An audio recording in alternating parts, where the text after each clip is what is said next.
Is it now time to say that the whiskey bubble has burst? I didn't plan on doing this, but with everything that is going on, it's happened. Like in the 1980s, the whiskey bubble has burst. Now we're in Whisky Loch Part 2, Electric Boogaloo. Though this is actually my Part 3 on the economics of the whiskey world. Let's not confuse it. From companies dividing, stocks dipping low and not picking it up slow, and so many whiskey discounts right now. But what does this mean for whiskey lovers like you and me? Things may be looking a little gloomy. There certainly can be a silver lining to this situation, and how whiskey can bounce back better. From chatting with my patrons, they wanted this final video in the whiskey trilogy.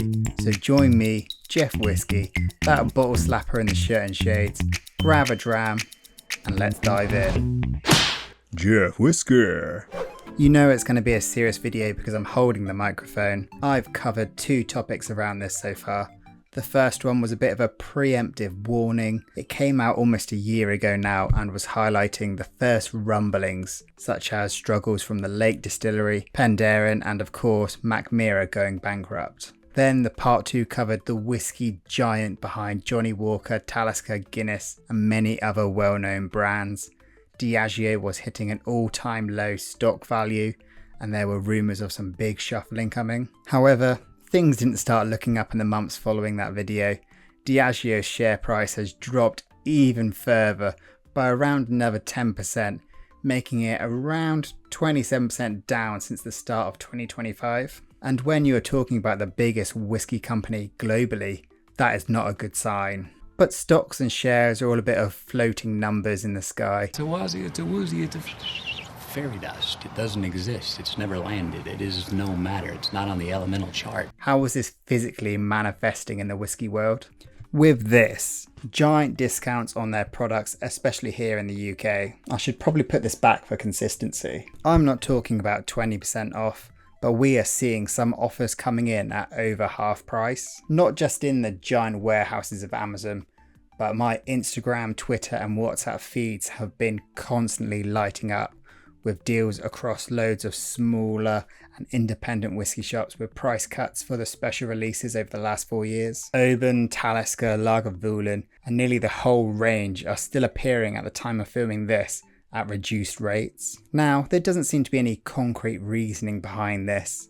However, the 2 reasons I suspect, one would be trying to get more people invested in the special releases before the 2025 drop, hook them in at a cheaper price point, bring people who haven't tried some of their favourite brands at a higher ABV or like an interesting finish. Then, with a new audience of fans, they are hoping that they'll splash the bigger wedge of cash for future releases. The other reason is all to do with the murky, dark side of business, where the out of context numbers are king. For example, Diageo may be trying to hit a quota of numbers of bottles sold in a quarter to try put a positive spin on it and make it sound better to the folk at the top. And in the context of numbers of bottles being sold, this is certainly working. On the Whiskey Shop website, not long after I saw the deal has kind of dropped, over 200 bottles were brought today of one of their Aqvavitaes. Granted, never take these numbers on websites too seriously. So with this, price embargoes may have been lifted,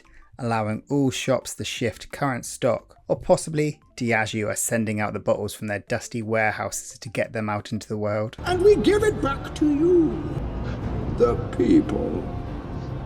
So while that has a bit of a positive spin on a giant brand that can take the hit, sadly others are having to make drastic changes. And we're certainly not talking small here.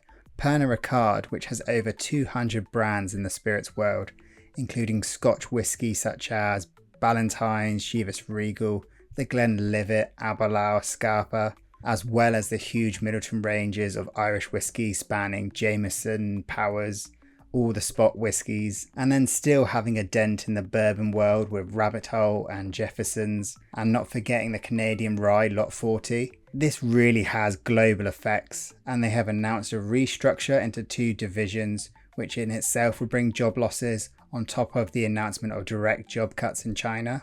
Their drop in sales have been massively hit by tariffs, inflation and just a huge change in the consumer market. And they're also not alone.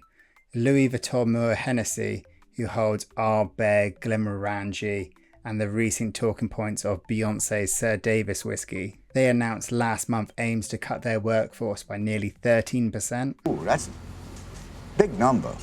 So how did we get to this stage? Let's rewind it a bit, not back to the original Whisky Loch, I think I've covered that, but in the mid-2000s, whiskey was getting hot, just like my ears in this tiny room.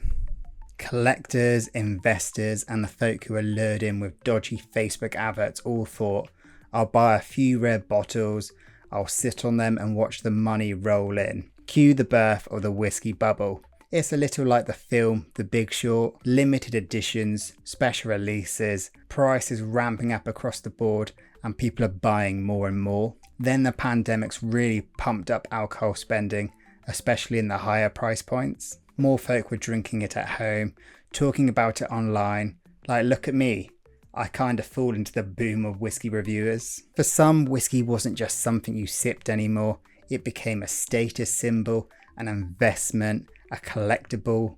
Basically, whiskey turned into Pokemon cards, less about playing, more about the collecting and the perceived value. Then jumping back to 2023 and beyond, things certainly have changed. Consumer fatigue has become a real talking point. Every month, maybe even every week, there was a new hype bottle to be chased. More than the spring bankers, but inaugural releases, special editions and small batches. Craft bourbon, barrel picks and special imports flooded the market. And when everything is special, nothing is. You're so wise. Consumers have caught on to the fact that many of these pricey releases sit on shelves, or worse, turn out to be all hype and no heart. Then of course you've got the current economic reality check. Brands riding high on the lockdown wave didn't seem to see the crashing shores in front of them. The cost of living has become crazy high worldwide. People are no longer interested in dropping hundreds on a 48% ABV bottle from a closed distillery. When your heating bill rivals a bottle of Port Ellen, guess which one's going to lose? And here's the biggie, during the boom, distilleries massively increased production, expecting the demand to keep soaring, but whiskey isn't a pot noodle, it takes time to mature. And now all that whiskey laid down in 2013 to 2017 is ready, but the customer base isn't. Oversupply and lower demand equals bottles and casks just sitting around. And with casks, we've got to talk about investment, the real bad guys of this bubble. I'm sure you've seen hundreds of adverts of barrel investment, secure your cask today and see 100% returns and all this nonsense. YouTube may have even shown you an advert before this. Individuals have been chucking money into a cask after being spun tales of profitable bottlings, releasing aged stock back to brands, and just been having a rough time over this current market levelling. With stories of unprotected barrel leaks to the liquid not even existing, it's become more of a rude awakening and damaging to the whiskey industry as a whole. You can find out more from people like Mark Littler and the Whiskey Baron, who have been trying to shine a light on these dodgy practices. And this market levelling off doesn't mean all doom and gloom, and independent bottlers who can survive this storm may be able to better navigate and negotiate for better price casks or more quality stock. And with investment, the bottle side FOMO is fading fast. The buy and flip model is collapsing, with auction prices down across many websites.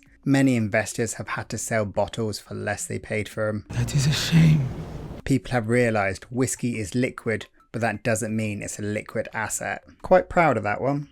However, speaking of great assets, a huge thank you goes out to the bottle slappers who makes this channel possible. Patreons directly support these videos being made, allowing me to grab bottles to cover, and I try to thank their investment with early releases, Patreon content, and their name on the screen here, or this side. And also cheers to the YouTube channel members who get access to special emojis, which I need to add more to soon. Cheers. I know this is a lot of things I'm throwing out there, and where possible I've included sources to researching this below. Most importantly, what does this mean for us whiskey lovers? How will it affect actual drinkers? The risks are that more brands, distilleries and jobs may be lost, which is never a good thing. This levelling could be more damaging to smaller brands and independent bottlers who don't have the buffer to absorb the increased production costs and slow down. Some distilleries may start to look at cutting corners to stay more profitable, releasing lower ABVs to spread the liquid further, or utilising cheaper, worse quality casks. As well as down the line, it may lead to a whisky drought from slowed production, as whisky's not a quick turnaround and it requires planning years and even decades ahead. Wait, did I compare whisky to a pot noodle earlier? But of course, here we are more focused on the joy of whisky, so this circular nature may be a blessing in disguise. We have already started seeing bargains appearing, once overpriced bottles are being reduced, and this is spanning beyond just Diageo. FOMO will hopefully slow down. Collectors aren't snapping up everything with bots and snipers swiping the online shelves in seconds. With this flattening, hopefully the best will rise to the top.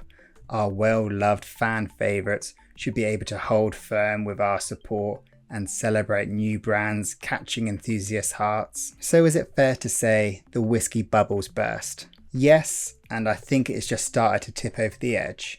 But again, it may not fully be a bad thing. Like the limp finish of Game of Thrones or the oversaturation of Marvel and Star Wars releases, maybe it's time whisky came back down to earth. For those of us who drink the stuff, this might just be the start of a new golden era. Better value, fairer prices and less unwarranted hype. But this is just my thoughts, let me know your thoughts down below. Thanks so much to the Bottle Slap Club. If you've enjoyed this, give it a like, subscribe, all that YouTube guff. I'm grateful to have you here, and cheers to the next one.